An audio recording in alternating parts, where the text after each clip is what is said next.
¿Cómo está, señor Velázquez? Bienvenido. Muchas gracias por su visita. Muchas gracias, Carlos. Fernando, gracias por la invitación. Y bueno, sí, ahora estamos, ayer fue el Día Mundial de la Salud Sí, efectivamente. y ahora estamos trabajando justamente para ver qué podemos hacer para el siguiente gobierno en el sentido de poder elaborar recomendaciones de política pública para Ahora, mejorar el sistema de salud, ¿no? ahora, hay un tema que nos preocupa y es el nivel de incidencia de la anemia infantil en nuestro país, ¿no? Según la encuesta nacional de demografía y salud del 2024, hay datos preocupantes con respecto a los menores de 3 años. ¿Cuál es el nivel de incidencia de la anemia actualmente en el Perú? ¿Cuál es el porcentaje de la población que lo tiene, que lo sufre? ¿Y qué es lo que pasa específicamente con los menores de 3 años? Sí, bueno, como el país tiene un monitoreo anual y a veces inclusive semestral de la anemia con la ENDES, tenemos el dato del 2024, estaba en 43.7% la anemia infantil.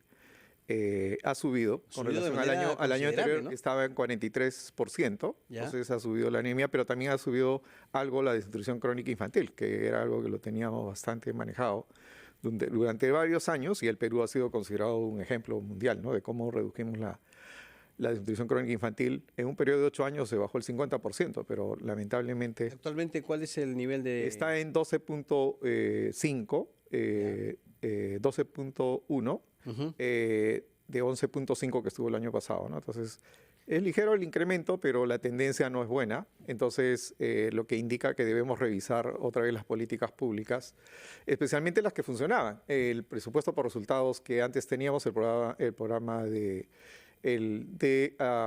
nutrición que teníamos con el presupuesto por resultados, ha tenido un impacto importante en Pero ¿qué es lo que ha periodos anteriores. pasado concretamente para que los porcentajes, estos niveles de anemia y de desnutrición crónica infantil hayan subido?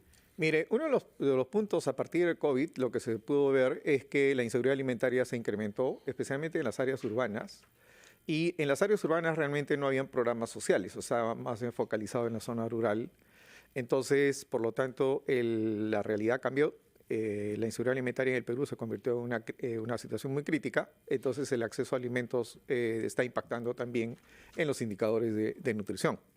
Hay políticas que han estado funcionando. Por ejemplo, en el caso de anemia, en el 2019 se implementó el programa de incentivos municipales con la Meta 4, que financiaba visitas domiciliarias de agentes comunitarios.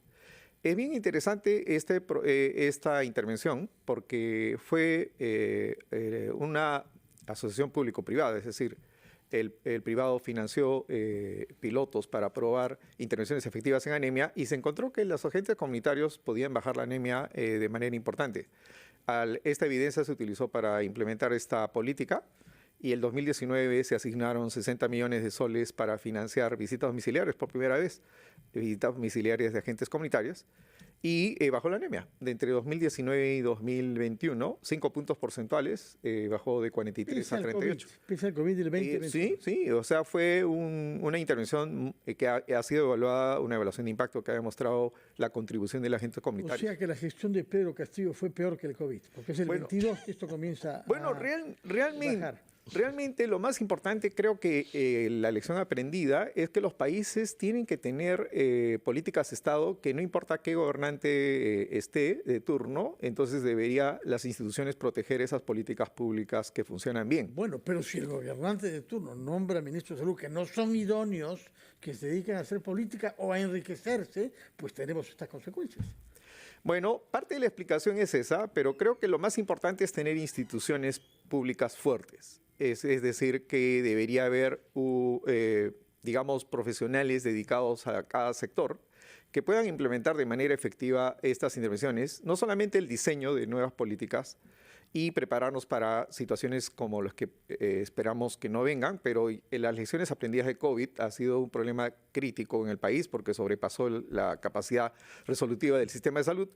Y realmente hay muchas lecciones aprendidas. Se han hecho cosas buenas, pero también cosas que no se han hecho adecuadamente. Pero esas lecciones aprendidas no han sido institucionalizadas.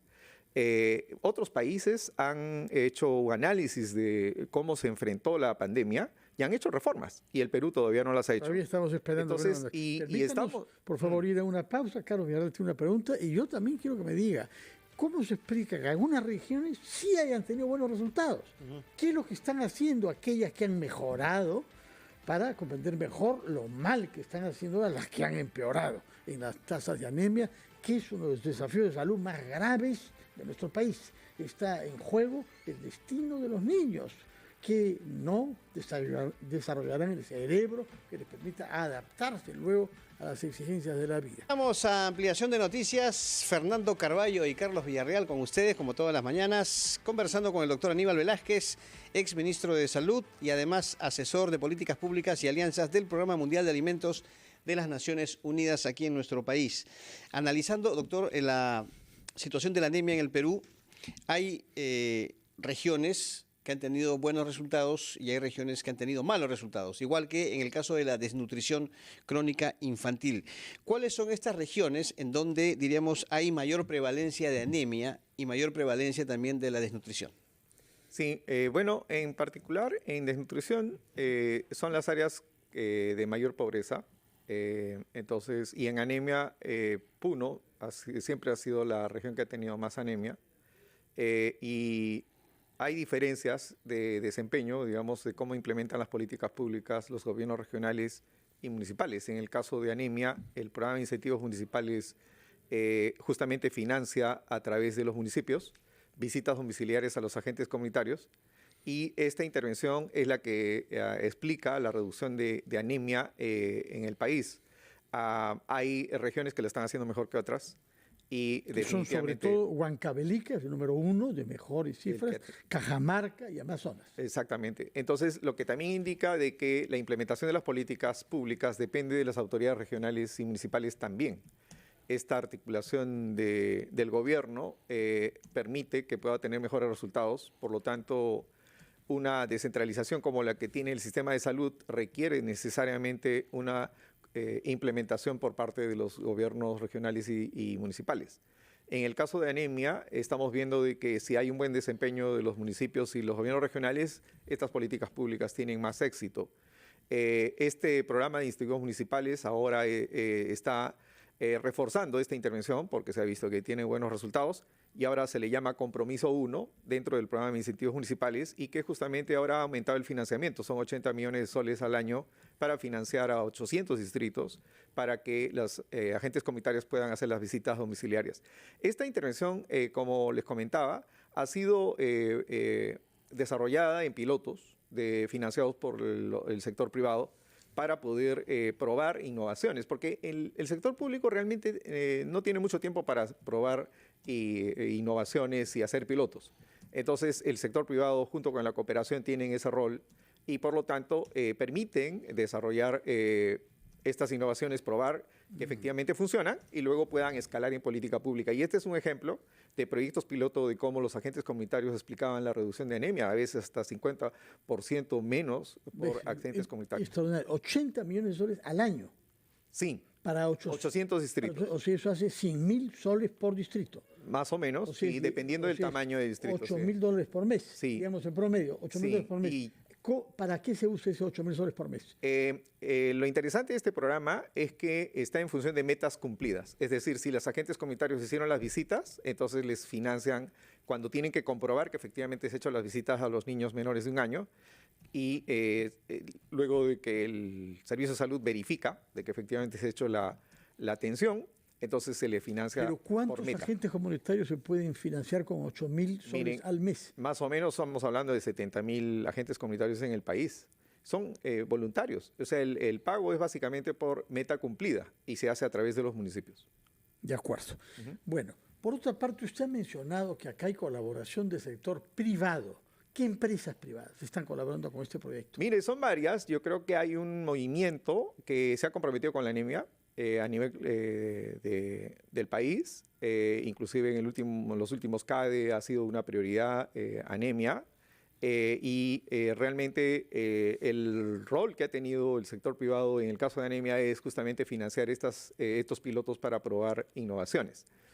Antamina, por ejemplo, fue uno de los que apoyó estos proyectos, también Fospivay lo está haciendo en sus zonas de influencia, pero también financiando el fortalecimiento de capacidades a nivel nacional y regional para que luego pueda escalar en política pública. Y con estos proyectos pilotos es que se pudo escalar. Así lo estamos haciendo también con otros programas en el país para poder trabajar justamente con el sector privado. En el COVID, por ejemplo, en el Programa Mundial de Alimentos junto con la Organización Panamericana de la Salud desarrollamos un modelo de rastreo de contactos. En Ancash, cuando la crisis se venía en plena pandemia de COVID, entonces esta metodología permitió que luego se introdujera en la política nacional.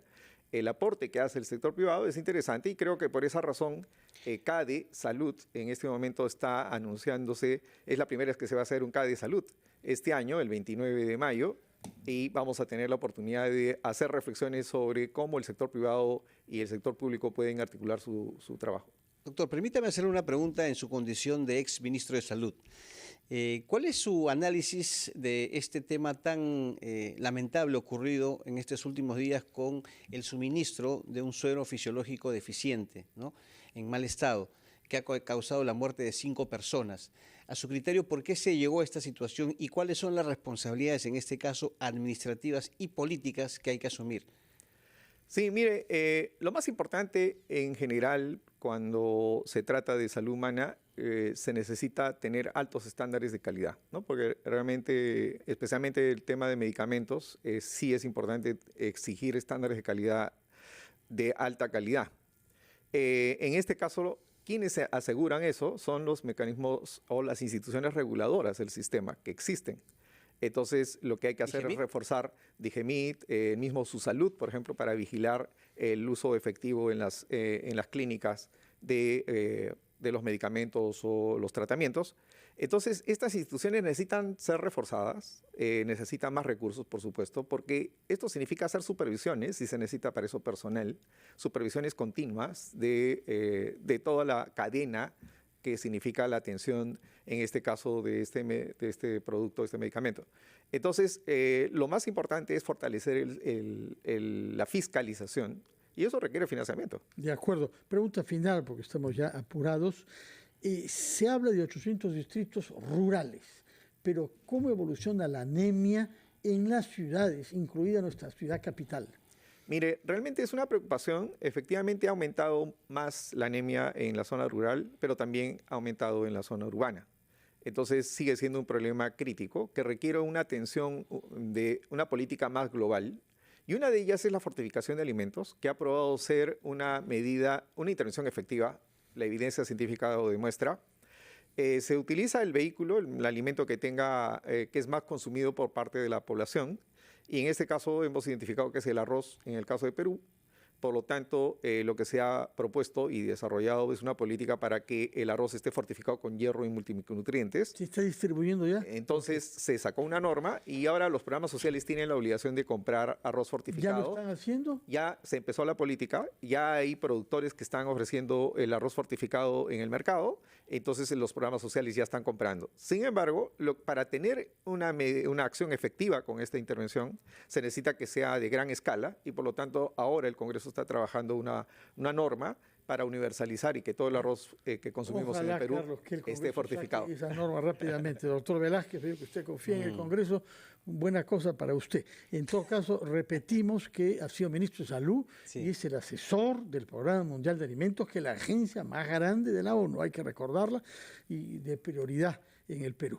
Muchas gracias y muy buenos días. Nos tenemos que ir con un